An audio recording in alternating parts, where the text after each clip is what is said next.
Now VI graph for to wires A and B, कोई दो wires हैं, suppose एक ऐसा वायर है, सिलिंड्रिकल वायर है,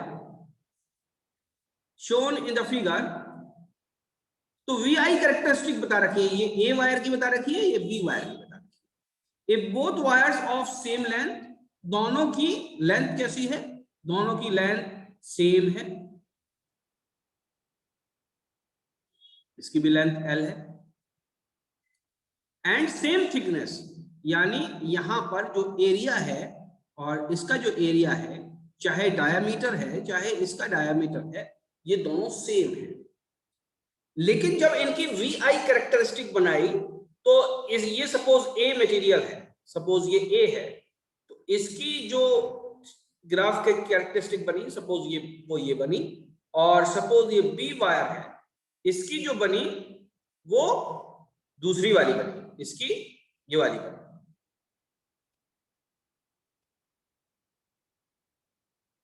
ये वाली बात समझ में आई? तो ये दो अलग अलग कैरेक्टरिस्टिक बन गई। अब इन दो कैरेक्टरिस्टिक को ध्यान से देखिए आप, इन दो कैरेक्टरिस्टिक को जब ध्यान से देखेंगे तो एक की कैरेक्टरिस्टिक ऊपर जा रही है, जो रेड वाले की कैरेक्टरिस्टिक है वो ऊपर है, और जो ब्लू वाली की कैरेक्टरिस्टिक है वो नीचे है। तो दोनों स्ट्रेट लाइन, ये दोनों की स्ट्रेट लाइन है, बात समझिए, ये दोनों की दोनों कैरेक्टरिस्टिक कैसी हैं, ये दोनों की दोनों कैरेक्टरिस्टिक बिल्कुल स्ट्रेट लाइन है।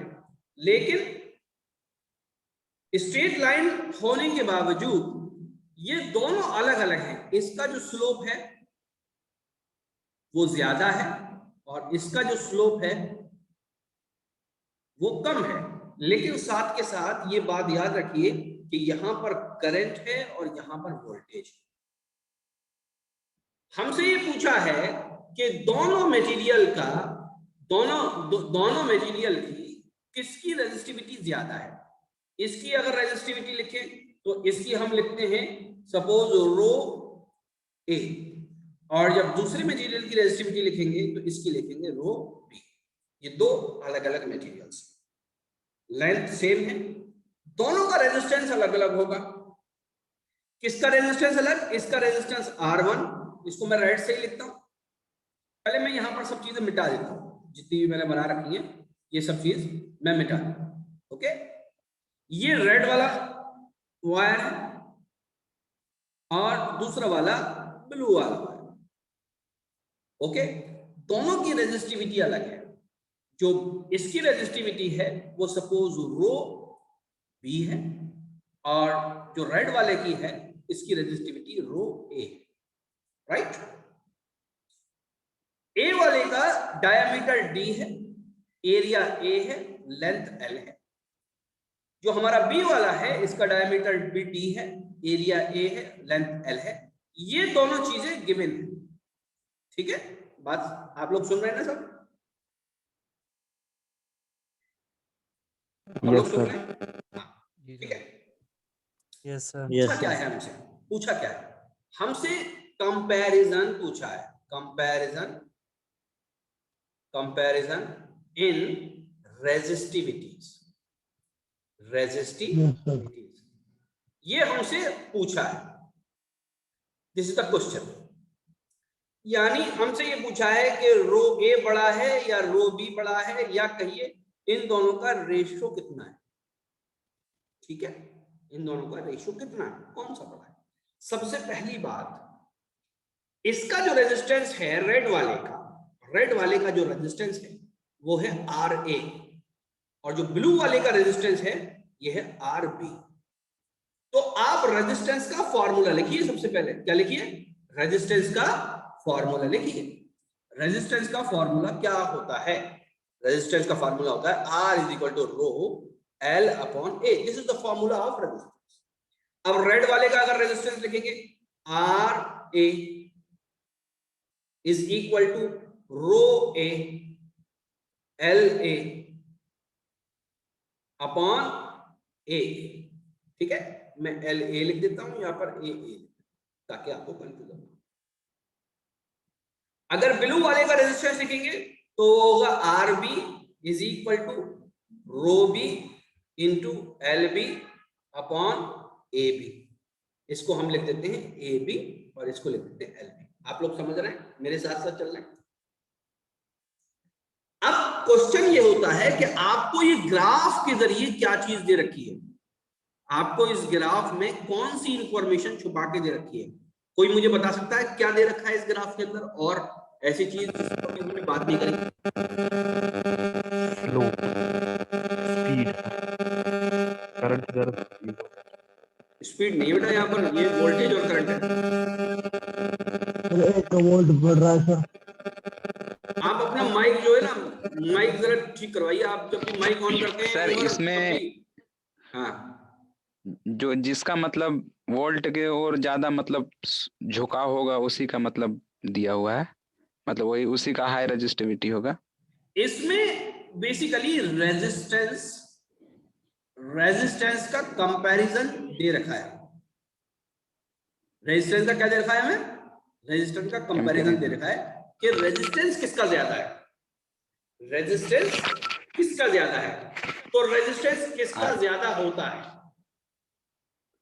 कोई मुझे बताएगा? RA का होगा, सुनिए RA का। ध्यान से सुनिए, रेजिस्टेंस होता किसके बराबर है, रेजिस्टेंस बराबर होता है V अपॉन I। ध्यान से सुनिए मेरी बात, रेजिस्टेंस किसके बराबर होता है, V अपॉन I। ये उसका ज्यादा होगा जिसका ये रेशियो ज्यादा होगा।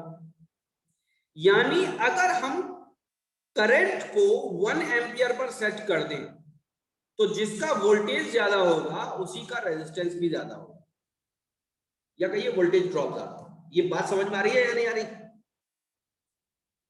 शायद तुम्हारे समझ में आ रही है ये बात? जी सर। ध्यान से सुनो। अब हम क्या करते हैं चालाकी, हम यहां पर 1 एम्पियर सेलेक्ट कर लेते हैं, सपोज दिस इज 1 एम्पियर, और यहां से एक लाइन डॉटेड नीचे ड्रॉप कर देते हैं।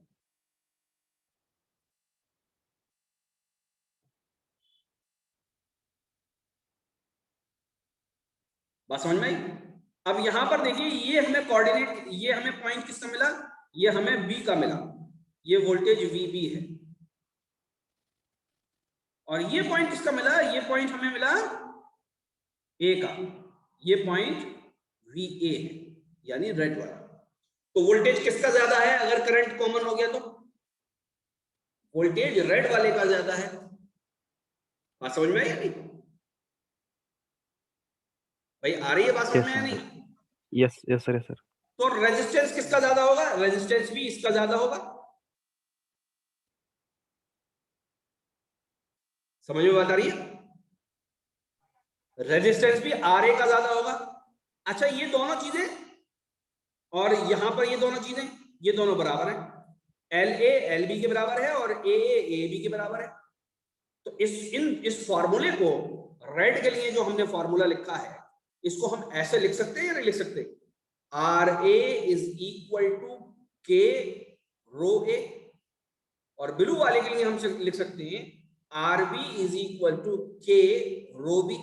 इस क्वेश्चन के लिए समझ में बात आती है? Since RA is greater than RB, क्योंकि RA RB से ज्यादा है, ये जब ही हो सकता है जब रो A रो B से ज्यादा।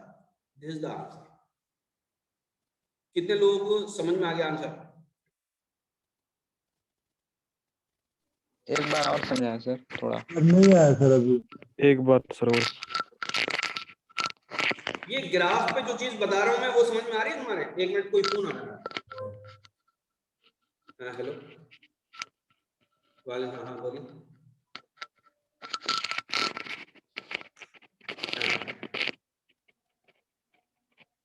बेटा मैं आपके घर पर नहीं आ सकता हूँ लिंक चालू करने के लिए, ठीक है? बच्चे यहाँ पर पढ़ रहे हैं, चालू कर कर प्लीज इसके बाद बात करिएगा। मैं सिर्फ लिंक ही तो भेज सकता हूँ बेटा। क्या कह रहे हैं? मैं सिर्फ लिंक ही भेज सकता हूँ आपको, और कुछ नहीं कर सकता। बाकी आपके एंड पे कोई प्रॉब्लम है, मैं क्या कर सकता हूँ?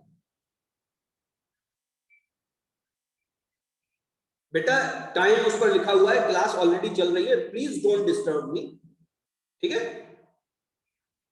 हाँ क्लास चल रही है। अब आपको अगर जूम को इस्तेमाल करना नहीं आता तो that is not my problem, okay? Thank you.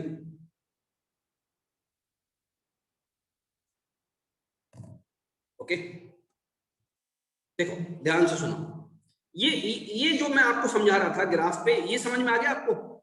Actually में हमें ये चीज पकड़नी होती है कि क्वेश्चन में हमें दे क्या क्या रखा है। यही समझ में नहीं आया सर। दे क्या क्या रखा है ये समझ में नहीं आया तो हाँ इसमें मैं ये कह रहा हूं कि करंट को फिक्स कर दीजिए आप। करंट को हमने फिक्स कर दिया 1 एम्पियर। इस करंट पर बी का वोल्टेज कितना है? बी का वोल्टेज इतना है। और इसी करंट पर ए का वोल्टेज कितना है? ए का वोल्टेज इतना है। ए का और बी का सेम करंट पर अलग अलग वोल्टेज है, ये समझ में आ गया?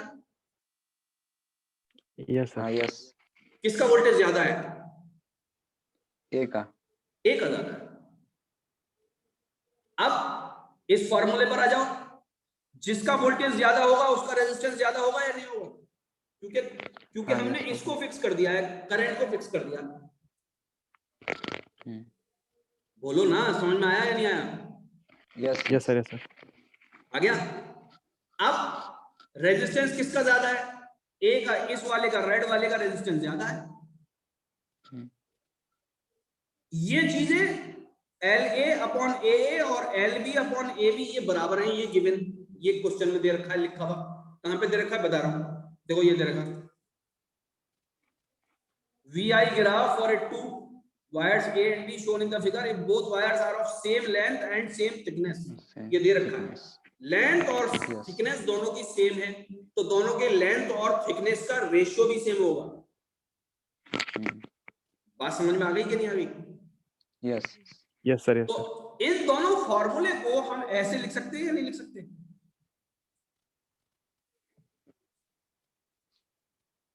हमने कांस्टेंट कर दिया, ये के जो है ये के किसके बराबर है? ये के बराबर है LA upon AA is equal to LB upon AB, right? Right. तो जिसका रेजिस्टेंस ज्यादा है उसी की रेजिस्टिविटी भी ज्यादा होगी या नहीं होगी? Yes yes sir. बात समझ में आई? सर अब सुनो, अब इम्तिहान में आपकी आवाज साफ नहीं आ रही, पता नहीं क्यों। नहीं, सबके पास साफ जा रही है बिल्कुल बेटा। अब इम्तिहान में इस I को अगर इधर कर दिया और इस वोल्टेज को अगर इधर कर दिया, अगर इन दोनों को आप इंटरचेंज कर दें तो सवाल बिल्कुल बदल जाएगा, ये बात याद रखना। सवाल क्या होगा? सवाल बिल्कुल बदल जाएगा, उल्टा हो जाएगा आंसर। अगर ये कैरेक्टरिस्टिक ऐसी रहे, खाली I को ऊपर ले जाए और V को हम इधर ले आए, तो सवाल बिल्कुल बदल जाए। बात समझ में आ गई मैं क्या कहना चाह रहा हूं? Yes sir, yes sir. ठीक है, बिल्कुल हम अलग तरीके से करेंगे। हमें बेसिकली किसी एक चीज को फिक्स करना है, या तो वोल्टेज को फिक्स करना है या करंट को फिक्स करना है। ठीक है, अब हम दूसरा सवाल लेते हैं।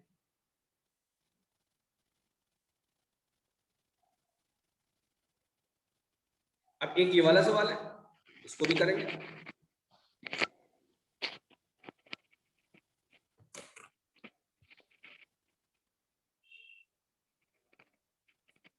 कह रहे the figure below shows 3 cylindrical copper conductors. ये तीनों ही कॉपर है, ये भी कॉपर है, ये भी कॉपर है और ये भी कॉपर है। क्या इंफॉर्मेशन हमें दे दी गई, कोई बता सकता है मुझे? मटेरियल रो। बिल्कुल सही बताया। हमको इंफॉर्मेशन यहां पर गिवन ये दे दिया गया, गिवन हमको क्या चीज गिवन है? ρ1 is equal to ρ2 is equal to ρ3 is equal to rho copper. ये गिवन, ये हमको बता दिया गया कि क्योंकि मटेरियल सेम है तो रेजिस्टिविटी सेम होगी हर बार, क्या है डायमेंशन कुछ भी हो मटेरियल की। बात समझ में आ रही है या नहीं आ रही? बोलिए। यस सर, समझ आ रहा है।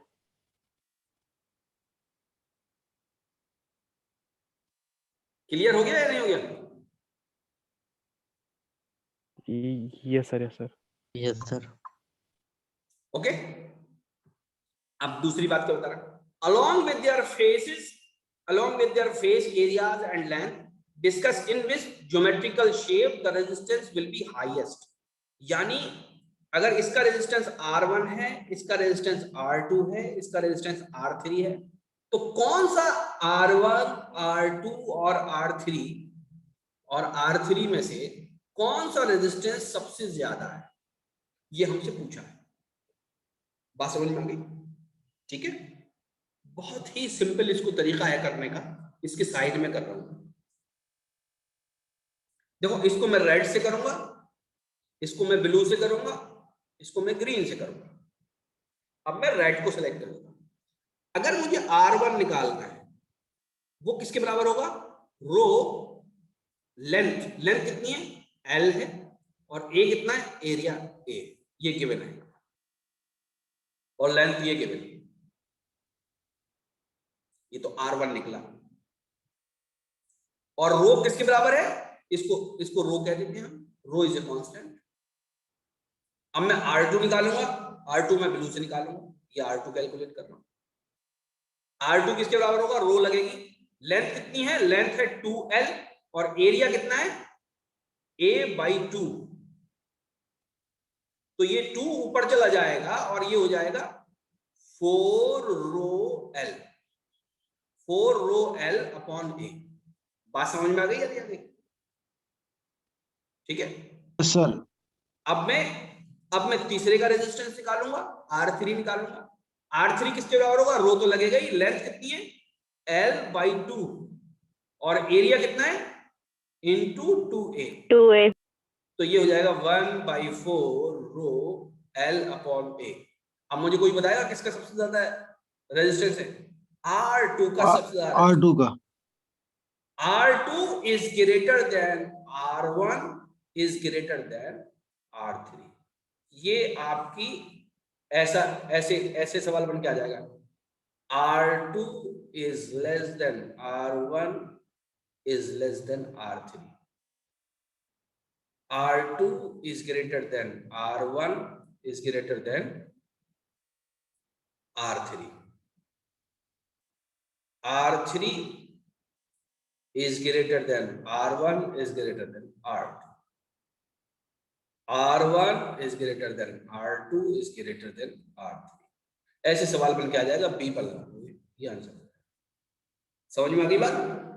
तो इस तरह के सवाल जो आएंगे उसमें ऑप्शंस दे नहीं रखे, मैं सिर्फ आपको कैलकुलेट करना सिखा रहा हूं ना। एक और सवाल करते हैं।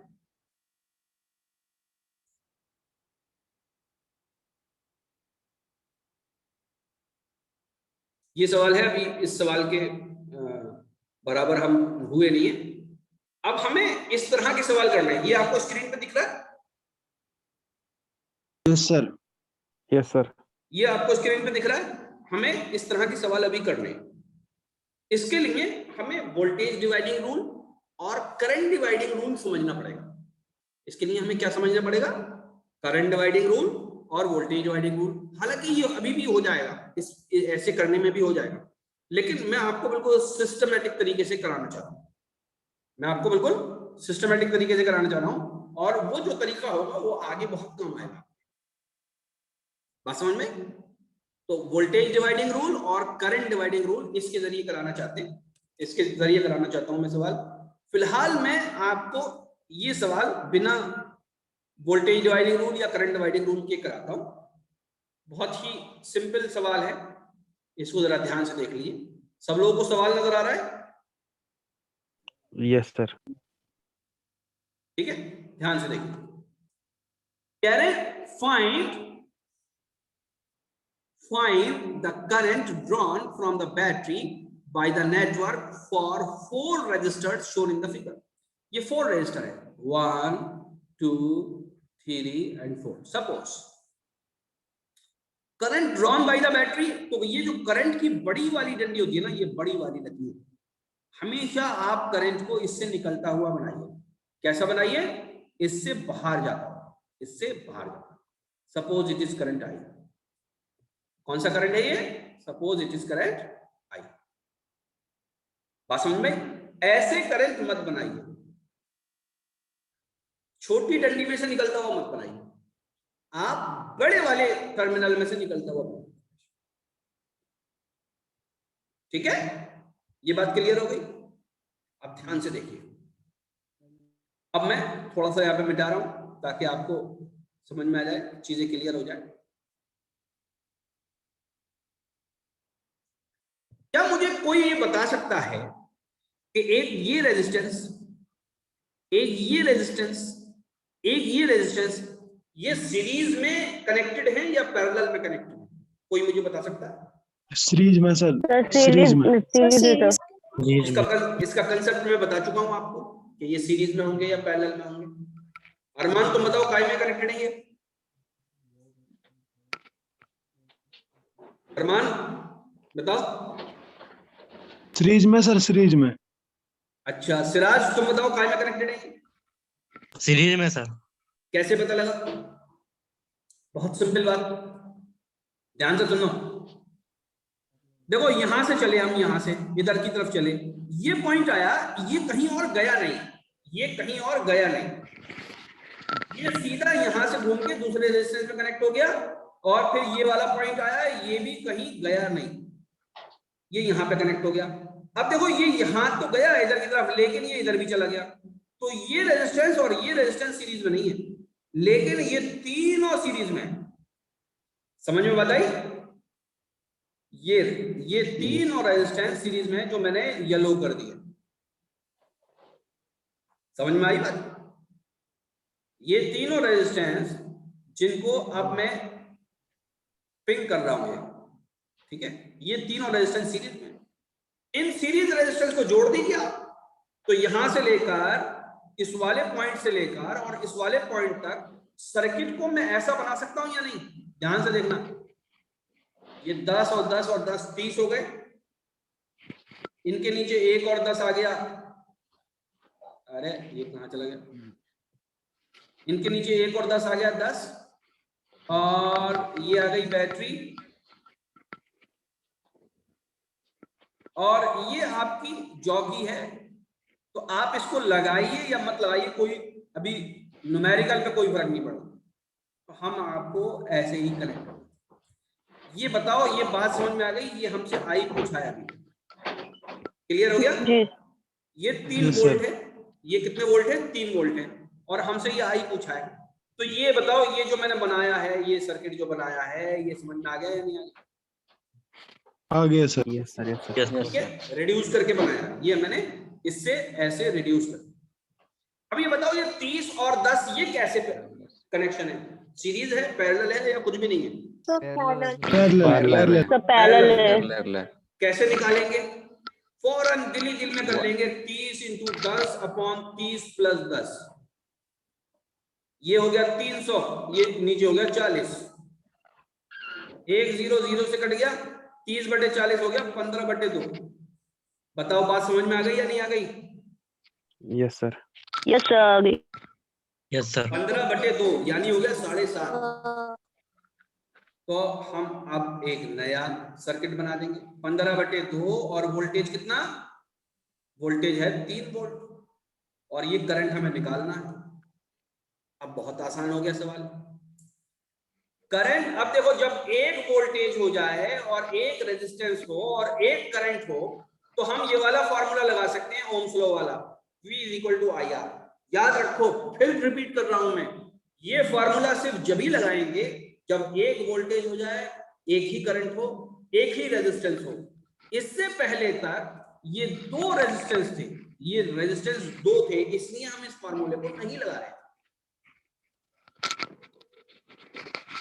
अब बहुत आसान हो गया, यानी 3 = I × R कितना है? 15/2। I किसके बराबर हो जाएगा? I हो जाएगा 3 × 2/15, 3 पंजे 15, 2/5 एम्पियर। बात समझ में आ गई नहीं आ गई? Yes sir. Yes sir. ठीक है, बहुत आसान है। अब ये बात याद रखना कि ये ओम्स लॉ जब लगाते हैं हम, देखो ओम्स लॉ के अंदर ये बहुत कंसेप्ट वाली बात बता रहा हूं, वरना इसके अंदर स्टूडेंट गलती करते हैं। इसको बहुत ध्यान से सुने, 7 लोग बैठे, 7 लोग बहुत ध्यान से सुने इस बात को। देखो ये फॉर्मूले में ये क्या चीज है, ये वोल्टेज है, राइट। ये क्या चीज है, मैं इसको येलो कर लेता हूं, ये क्या चीज है, वोल्टेज। ये क्या चीज है, करंट और रेजिस्टेंस, ठीक है। अगर हमें वोल्टेज निकालना है तो हम वो करंट रखेंगे जो कि इस रेजिस्टेंस से फ्लो कर रहा हो। याद रखना, हम अगर ये 3 वोल्ट निकालना है हमें, तो हम करंट कौन सा रखेंगे, ये वाला करंट रखेंगे, और किस रेजिस्टेंस से रखेंगे, जो इससे फ्लो कर रहा हो। समझ में आई बात। इससे पहले वाले सर्किट में ये बात लागू नहीं थी। अगर यहां पर हम 3 वोल्ट रख देते तो और ये वाला करंट रखते, तो हम रेजिस्टेंस कौन सा रखते हैं, 10 वाला रखते या 30 वाला रखते। अगर 10 वाला रखते तो भी गलत आंसर आता, और अगर हम 30 वाला रखते तो भी गलत आंसर आता। तो ओम्स लॉ हम जब लागू करते हैं, ये ओम्स लॉ जो हमने ये जो लिखा है ओम्स लॉ, ये सिर्फ और सिर्फ जब लागू करेंगे जब सिर्फ एक वोल्टेज हो, एक वोल्टेज हो, एक करंट हो, एक रेजिस्टेंस हो। ये कंसेप्ट समझ में आ गया सब लोगों के या नहीं? Yes sir. Yes sir. Yes sir. एक से ज्यादा होगा तो कभी भी लागू नहीं करेंगे। दोबारा आ रहा हूं, मैं ज्वाइन कर रहा हूं, इसको काटने के बाद आप लोग दोबारा फौरन ही आ जाना, मैं मैसेज नहीं करूंगा व्हाट्सएप पर, ओके।